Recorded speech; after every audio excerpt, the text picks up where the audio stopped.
All right. So I have the job of taking 30 years of terrible decisions and condensing it into 5 minutes. So I'm gonna need your guys' help. Can you help me? All right, first, let's take a deep breath.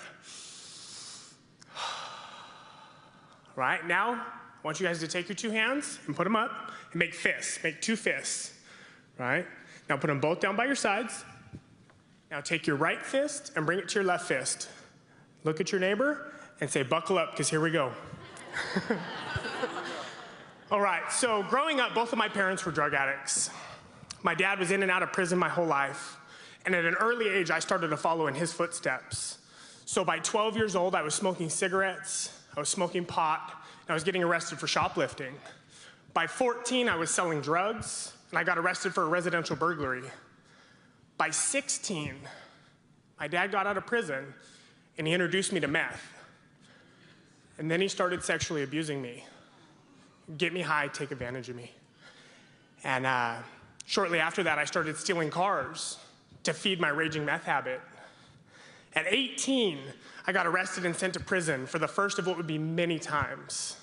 Here's a picture of me at 23 years old in Folsom State Prison. A week before this, I joined a prison gang, and later that year was the first time I stuck a needle in my arm. By 28 years old, I had 5 prison terms, countless violations, and I had spent my entire adult life, except for 6 months, incarcerated. And then I hit a rock bottom. August 27, 2015, I spent the night in a broken down car on Motel Drive with a needle in my arm. That's when Jesus called me out of the tomb.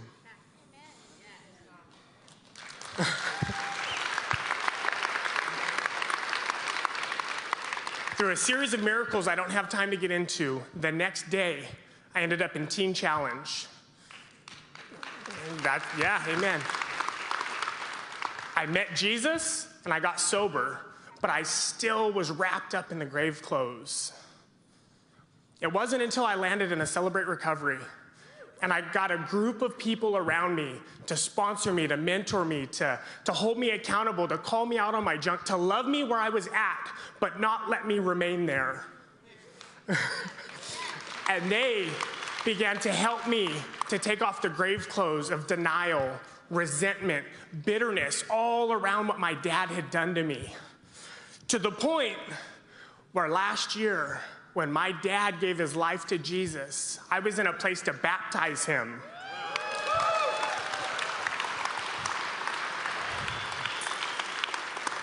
You know, it reminds me of the story of Jesus with the blind man, where he made the mud and he put it on his eyes, and he healed the blind man. And the leaders, they questioned the blind man, and they said, who did this, and what did he do? And the blind man said, it was this man, Jesus.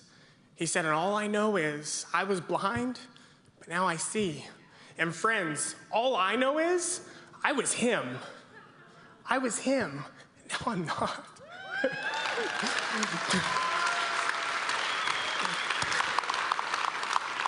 Now I'm a husband, and I'm a father. I'm a child of the King. I'm a graduate. I'm a graduate of the E212 program. This last summer, I was a missionary in Malawi, Africa. All because Jesus called me out of the tomb, and I got surrounded by a group of people that were willing to love me enough to help me remove my grave clothes. Thank you, guys.